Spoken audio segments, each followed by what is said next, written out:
Hey everyone, and welcome to this week's episode of the DVC show. Coming up, it is the Sucks Doesn't Suck DVC 2020 edition.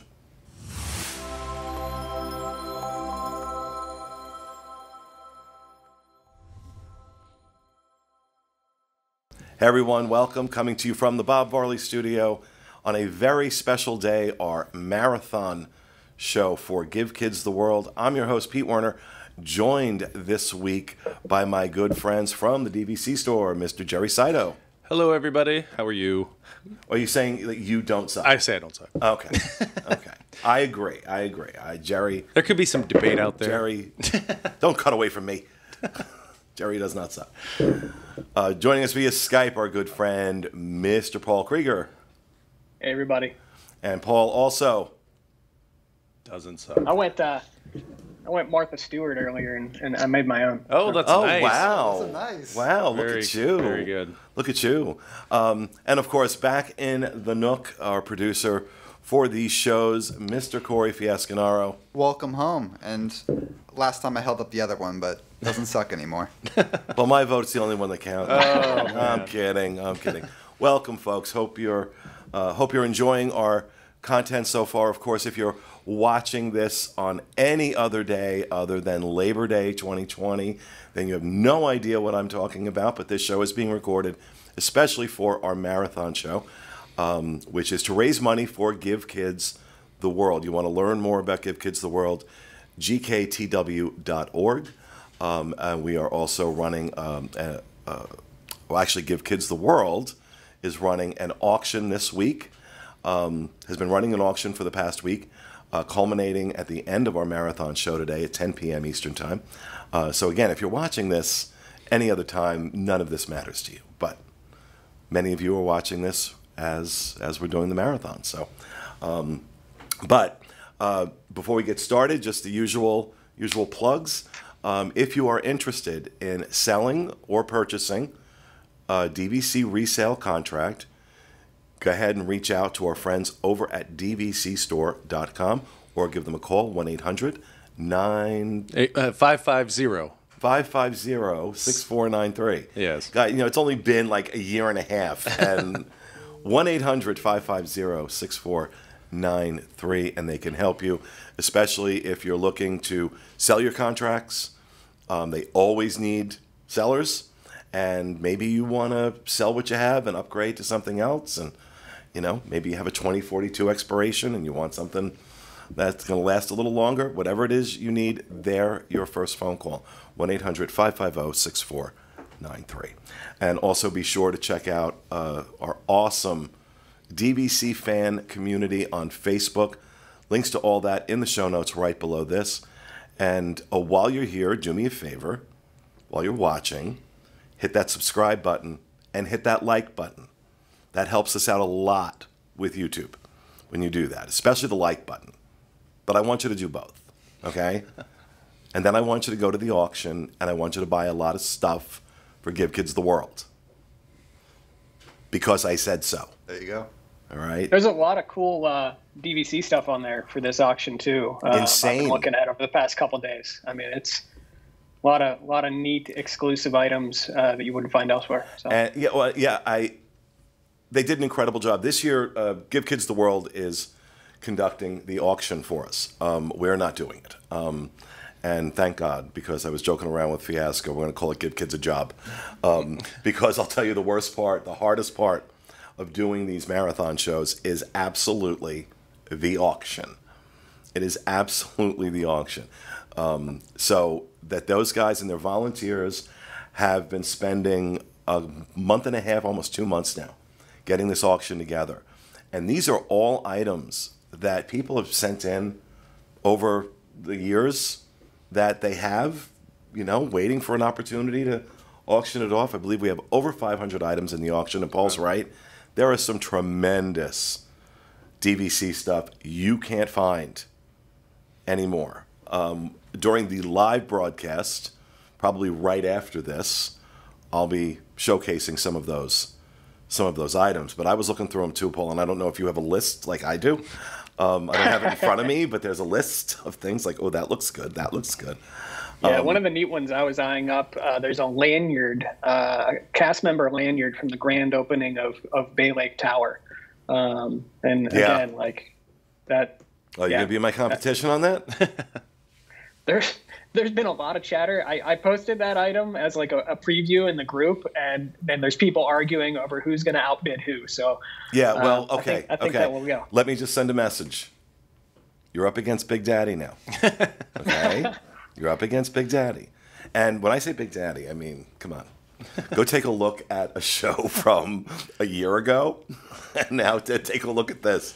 It's like somebody shoved a bicycle pump up my ass and kept going. So I've actually been approached by Macy's to be a float in the parade this year. So I'm having fun. All right, so we haven't done a Sucks Doesn't Suck in a while. I mean, I think we can all agree if we're just rating 2020, it's a round of sucks. And every time we do one of these, somebody gets a hair up their ass about, oh, you're saying suck. Well, I just said ass, so. So we thought we'd kind of focus it in on DVC and DVC in 2020 in particular.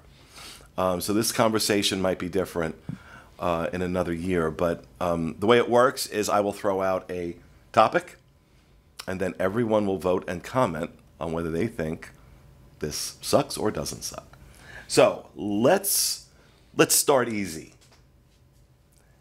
Let's start with DVC's initial response to COVID-19.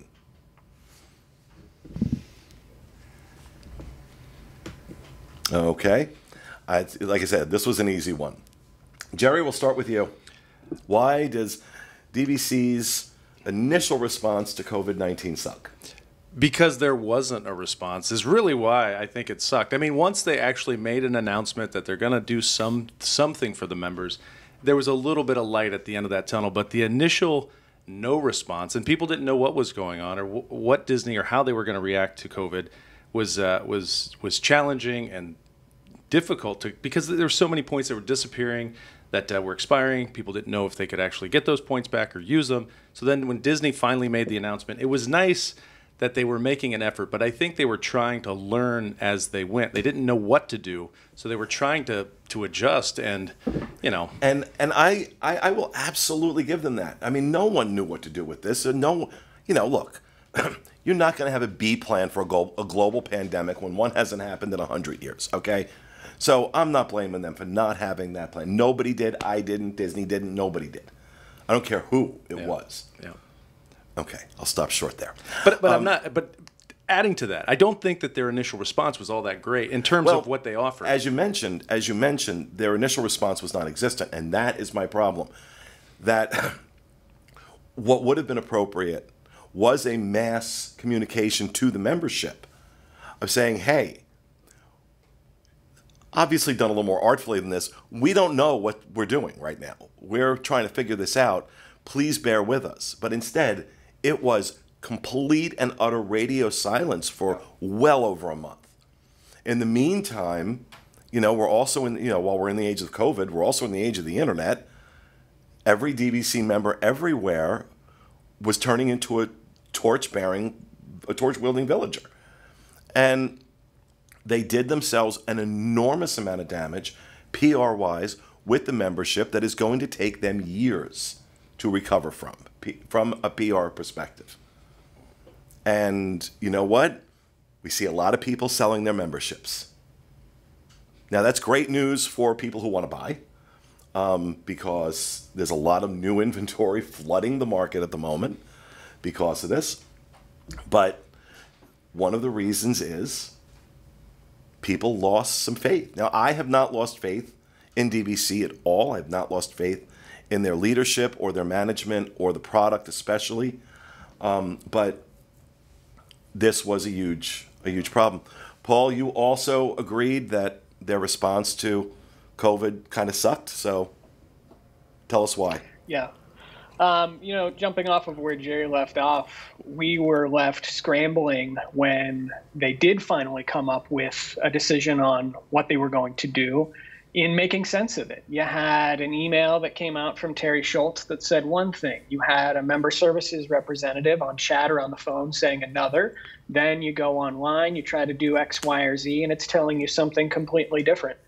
So there was just no consistency around the message, even once it came out, and like Pete and Jerry said, I'll give them the benefit of the doubt a little bit on that. But when you do have a message in place, you need to make sure you're consistent and you're clear, because that's what your members are looking for. And there were just so many questions on the boards, on the DVC fan Facebook group, and everywhere going, what do I do? What about my vacation? And we tried to, we made a question and answers, but even that, we were updating every 3 seconds. So it was just so difficult to actually come up with giving good advice to people on what they should do with their vacations and their points at that point.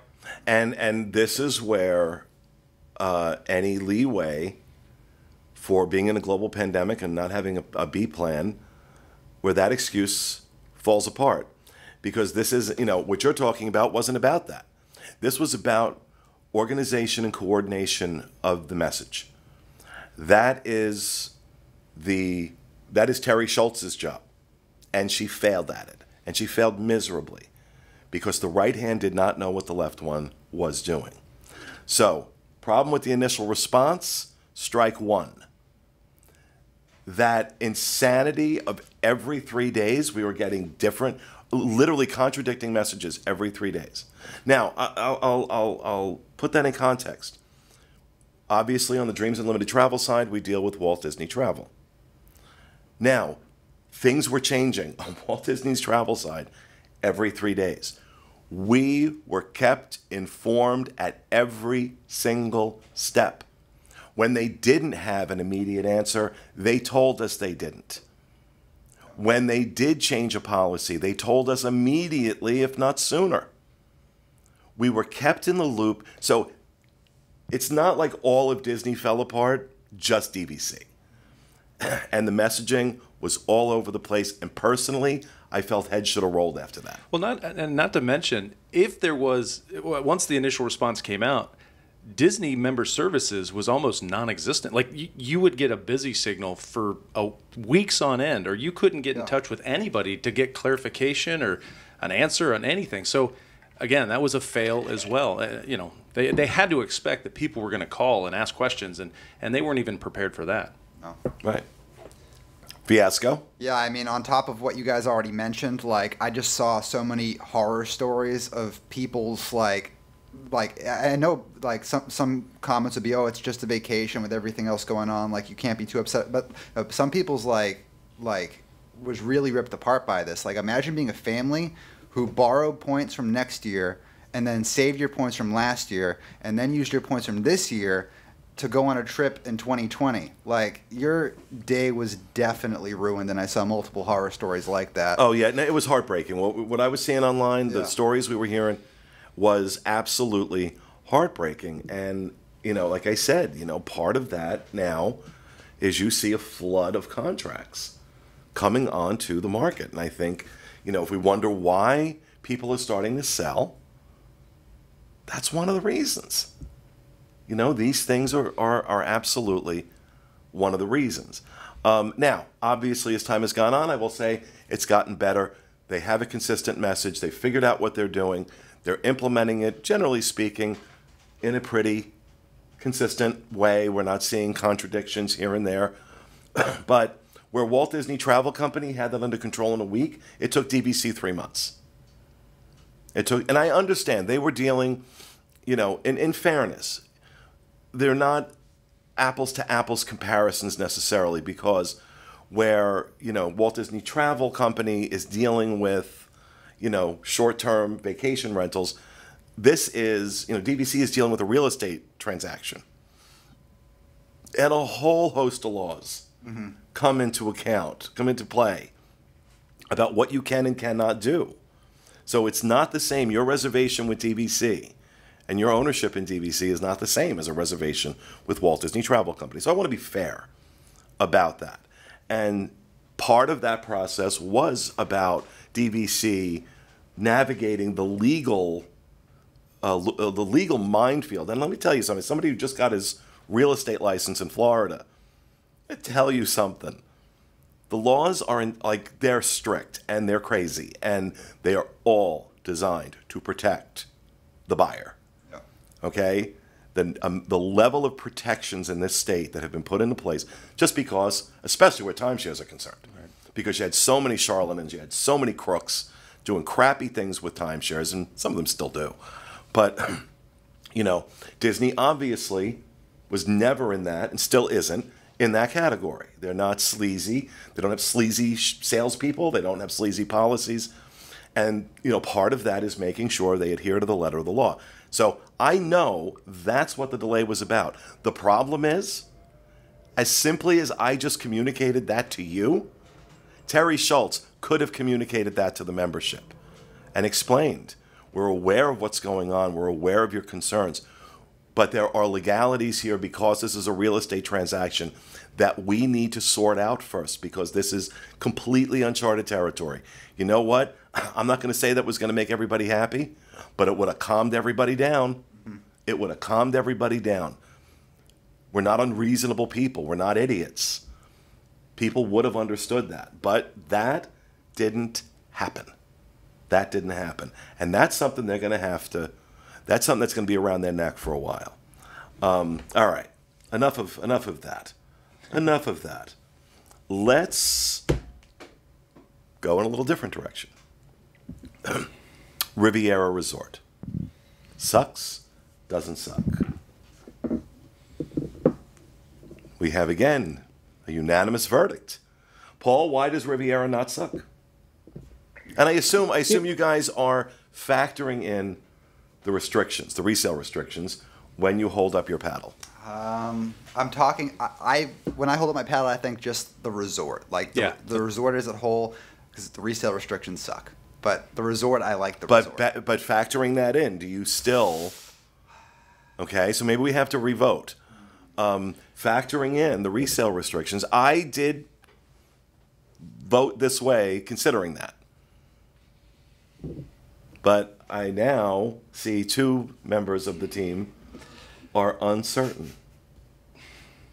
No, you can't do that. You can't do that. You have to choose one. All right, I'm gonna stay. Okay, so we remain. All right, I just wanted to make sure that was factored in here. So, Paul, why does Riviera not suck? It is still, at the end of the day, a beautiful resort and has amazing features. Again, we've talked about this on a recent show. Topolino's is hitting it out of the park. It is a beautiful new restaurant. The rooms are beautiful. And I think if you look at it from the standpoint, some of us do get caught up in the fact that we look at DVC, and it's not that we look at it as an investment, but we also have to be logical. It's like your house. It's something that you don't want it to depreciate over time or something like that. But most new buyers need to look at DVC and think with a fairly confident mindset that this is going to be our family's vacation for the next 30 years, and hopefully nothing's going to happen to affect that. So when you factor in the resale restrictions, if I was a new buyer and I was looking at the incentives that they were throwing out there right now, which are amazing for Riviera, and I wanted my family to vacation for the next 50 years, I would have no problem buying. It's a beautiful resort. All right. Fiasco. Yeah, I mean, so, we do the pros and cons episodes on the DVC show all the time. Obviously, there are pros and cons to Riviera. Resale restrictions are one of the cons. The size of the actual resort outside, I think, is definitely a con too. But aside from that, I think the pros definitely outweigh the cons for me for Riviera. I absolutely love the resort. Like Paul mentioned, the dining there is amazing. Topolino's is one of my favorite restaurants on property right now. I really hope they keep up the consistency because it's just fantastic. Some people might point out that the view to Caribbean Beach might be a con. For me, that doesn't bother me at all. I honestly like the fact that I can walk to another one of my favorite restaurants just across the way, Sebastian, so easily. And just the theming for Riviera as well is just really cool. The art around all the hallways and rooms is some of my favorite art and on any of the properties. So it's just a slam dunk winner for me. However, I will have to go on the record and say I wouldn't buy a contract at Riviera over another property, just because of those restrictions. And I just want to, I have this app that, will send me, every day sends me some kind of inspirational message. Just came up. My body was built to be loved. Okay, nice. Sorry. Just want to throw that in. All right, Jerry, why does Riviera not suck? So I like the Riviera. Again, my mother, she's from France, so the idea of like having a resort in the Disney portfolio that's kind of like my mom's heritage is it's really cool to me. I like Topolino's as an option for one of the best dining on property. The pools are great. The kids areas are great. I like the proximity to Hollywood Studios, and the gondola to me hasn't been an issue, but that's up for debate. I very much dislike the resale restriction. I don't think that that's a great option, and I don't think I would buy Riviera because of the resale restriction. But if you take that out of context, like most timeshare companies don't have a huge amount of resorts in their portfolio, so there's one resort. So buying into Riviera, if you buy it resale, you only get Riviera and you get RCI, and that RCI is an outside exchange network. So if you know that going in, like you could buy direct and you could pay a lot more, or you could buy resale, and going in you're going to get a quality resort that you're going to have 10, 15, 20, 50 years of memories at. I think you're going to save money if you buy it resale. You're going to enjoy the resort, and you're still on Disney property to have some great vacations. So I hate the resale restriction, but I think the resort is nice. I don't like the maintenance fees, and I don't like the cost to stay there. If you look at the point charts, it's very expensive. But as a resort, I do like it. So it was a tough suck, doesn't suck. I went with doesn't suck, but catch me on another day, I might change my mind. It may be like a 51-49. Yeah, exactly. Catch me on another day. Right. And I also said doesn't suck, considering the resale restrictions. And as Jerry said, because of those restrictions, I won't buy there. But which I think a lot of people are not buying there. And I think before COVID, they were having a hard time selling Riviera. And I think now it's even worse. But if I'm going to just look at the resort itself, the theming, the amenities, Topolino's, it's really hard. It's really hard to say that resort sucks. It's gorgeous. It's absolutely gorgeous. The rooms are beautiful. The cast members were amazing. So it does have a lot. Does have a lot going for it. I think it's an excellent addition to DVC. I think it is marred by its resale restrictions. I think it would be selling a lot better if those restrictions didn't exist. And my hope is that because of COVID in particular, that DVC backtracks on those restrictions. I think if they took those restrictions out, they would kill it. Like I think people would just jump in head first. They would want it because, again, that restriction I think is limiting the desire because they're scared. Okay, can I ever get out of it? And the thing is that the restriction was added out of arrogance. We're going to start crushing the resale market. Let me just say this. No, you're not. Okay? You're not. The resale market's going to exist regardless of what you do, and there's nothing you can do about it because it's a real estate transaction. You can't do anything about it. You can't tell people they can't resell it. And all you're managing to do is piss off your membership. And right now, I think if you want to take some of that albatross off your neck that you put there when you screwed up your response to COVID, you want to have that wiped away? Pull these restrictions. Pull the restrictions. We should make that a hashtag. Yeah. But actually, you know what I'm thinking, Paul? Because we're recording this a week before the marathon show. Paul, let's go ahead and put up on DVC Fan, the Facebook group. Let's put these to a vote. Each of these topics, sucks, doesn't suck, for each of these things that we're covering. And then right after this runs, when we're live, we'll come in and we'll discuss your thoughts on what sucks doesn't suck. I think that would be fun. Yeah. Sounds good. Yeah. So, okay. So next up, point borrowing restrictions due to COVID.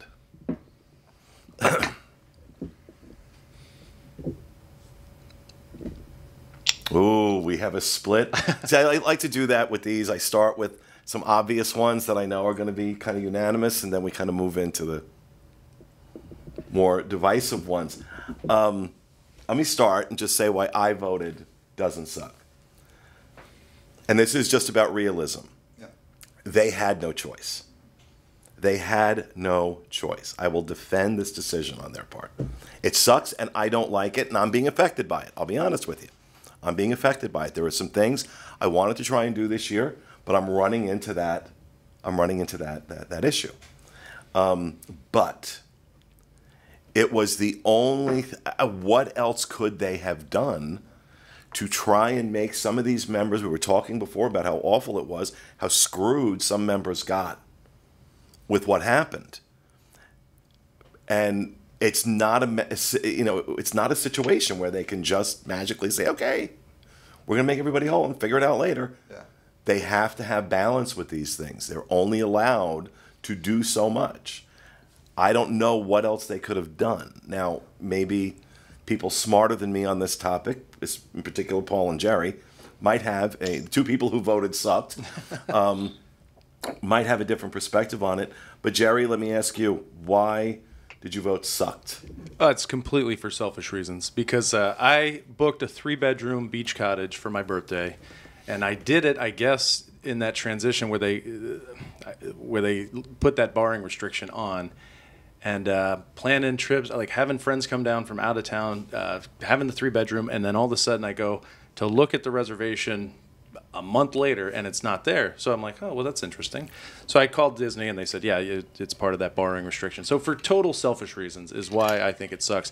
I do completely understand why Disney did it. I think it is necessary. And even side note, just from a business perspective, like as a member perspective, if you have points that were borrowed and they're currently borrowed, and normally Disney tells you borrowing is a final transaction, you may be able to call Disney right now and have them unborrow those points. So if you're in that situation where you have points that have been borrowed, they're putting points back. So just side note, if you do have that situation, but yeah, it's totally personal that I said it sucked because I wanted to go and stay in that beach cottage. Okay, all right, it's all about you, Jerry. Yeah, it was. Paul.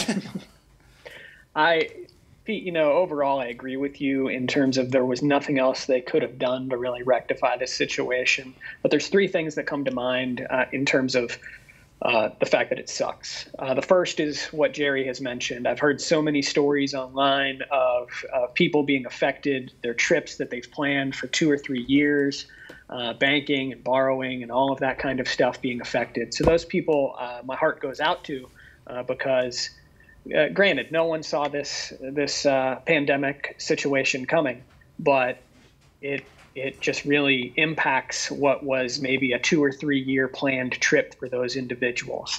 The second is the sales message. Borrowing has always been a large part of the sales message for DVC. They plaster it all over the place. Bank and borrow points. That way you don't need as many if you're only traveling every 2 or 3 years. All of that stuff is built into the sales message. So now we're off message. And yes, always in the fine print, there's always been that language saying that they could take it away if they wanted to. But it really does sting a little bit, this being the first time, at least that I'm aware, that this has actually occurred. And last is what we just finished talking about with our first topic, the message. Give us an update. Provide us with some information of what you're seeing related to the DVC point system. Are you seeing stress on the system? Is it not as bad as you thought? Are you guys thinking about maybe in a couple months or something like that reducing the restriction on borrowing, or is it going the other way and people should maybe prepare for us only being able to borrow 25% of our points in the near future as we come up towards the 50th. So just be honest with the members, be a little bit more transparent about those things. Well, and your point's well taken about how they sell it and what they push as perks of selling it. But again, I'll go back to, I'm not going to hit anybody on not having foreseen COVID coming, a global pandemic hitting us. It's just, it was the stuff of movies for us. It was the stuff of movies. It was just, intellectually we could all say, yeah, it could absolutely happen that we have some global pandemic or something, but, it's not how we were living our lives. So I give them a pass on that. And again, I really am trying to be fair when I'm saying, when I'm criticizing them. I do really try and be fair. I think I am well within my lane to criticize them harshly on that initial response. But I think things have gotten better, and that'll be our segue into our next topic. Looking at 2020, availability of resorts.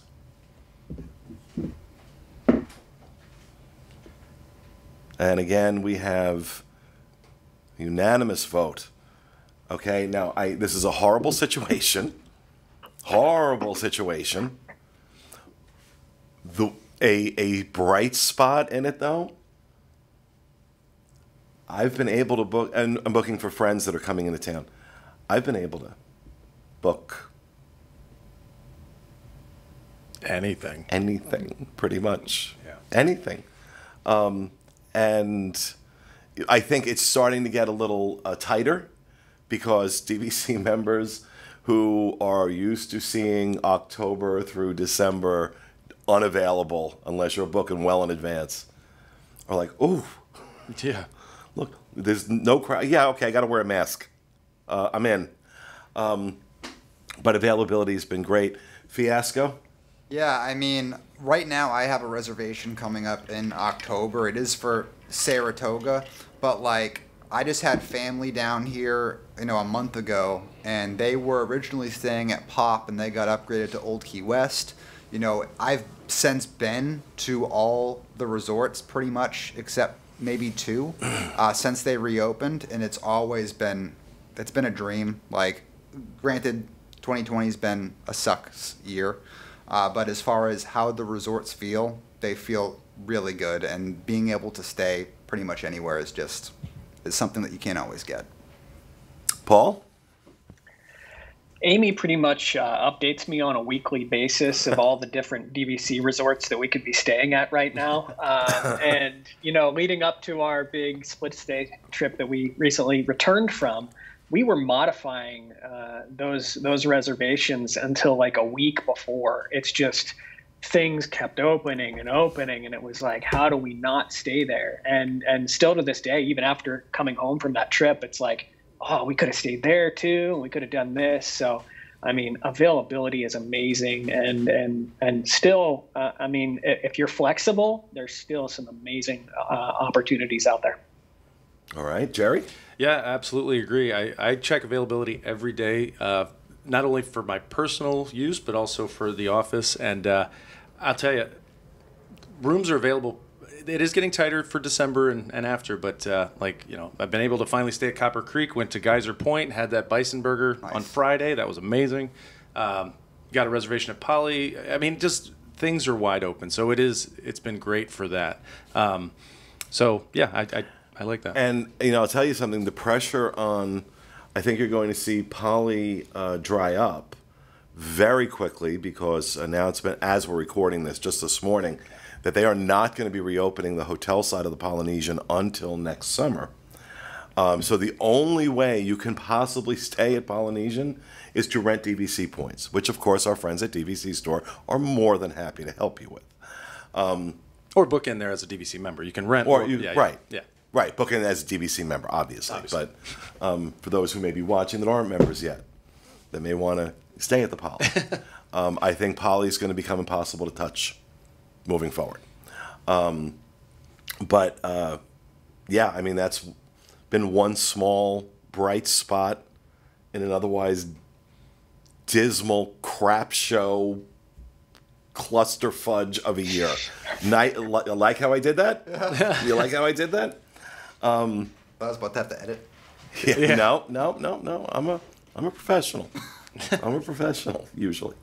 All right. What about you guys? You have anything you want to throw out? Yeah. So the initial reopening of the resorts. Oh, that's an easy one. Having been there on the opening day of Bay Lake Tower, brilliant, flawless. Mm-hmm. And what was really special, now I'll just say that was the third week in June. First day they opened. Yeah. It's 22nd of June. Third week in June, like I said. You got it. That's the last time I've been on property. Now I am planning this week to go to Epcot for the first time, but it's the only time I've been on property since the shutdown. And of course, all those cast members, they were just coming back to work. You could see the gratitude, how happy they were that they were coming back to work. You saw how much they loved it. It reminded me of why I love Disney. It reminded me of why I love DVC. It was weird. Yeah. It was weird because it was like we pretty much had Bay Lake Tower to ourselves. But they did, I thought, they handled flawlessly. Mm-hmm. Absolutely flawlessly. And after that day, we were at Bay Lake Tower. I spent the rest of that week going to a lot of the other resorts too, and every single one was just seamless. Of course, there was very reduced crowds. Like, you literally felt like you were the only person there. If you look on our channel, The Diz, you'll see a lot of the walkthroughs I did during that. You can kind of get a vibe of how it was. But, like, you'll see me walking around the boardwalk, and I run into, like, 7 other people in, like, a 30-minute time span. It was really tame like that. And all the cast members were, like Pete mentioned, so happy to be there. I walked in the Boardwalk Bakery to get, like, a coffee and a pastry, and they were like, "Oh, it's on the house. Welcome home." It's just... Okay, that didn't happen. Yeah, it really did. It really did. And, like, it was just... It was a completely... It was eerie. It was weird. Like, I walked onto the hotel side of the boardwalk, and they still hadn't done the landscaping for that side yet. So, like, all the bushes for the outdoor... Those like... The Rose Garden. The Rose Garden rooms, they were still, like, all overflowing with grass and stuff like that. So that was kind of weird. It was like an eerie. It's like an unlandscaped Disney is something you never, ever see. It almost looked like abandoned boardwalk. I'm surprised they opened it like that. Right. I really am. Yeah. But Paul?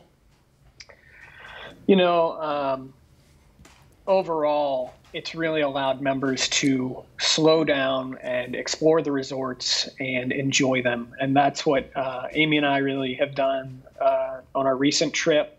And, even with the parks now getting a little bit past the reopening, even with the parks open now, they're closing early enough where people are beginning to appreciate the amenities at the resorts a little bit more and fall in love with their DVC resort itself. I think that Disney did a tremendous job on the reopening, and if I could still be there, I would be. Jerry? Yeah, completely agree.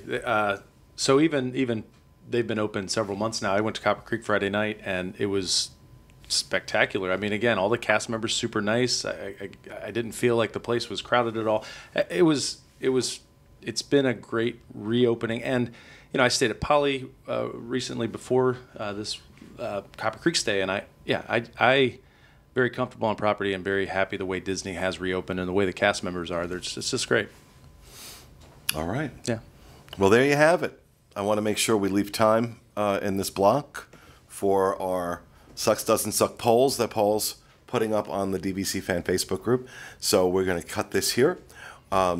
And we hope you enjoyed it. Thank you for joining us. And we'll see you again next time with another edition of the DVC Show. Have a great week, folks.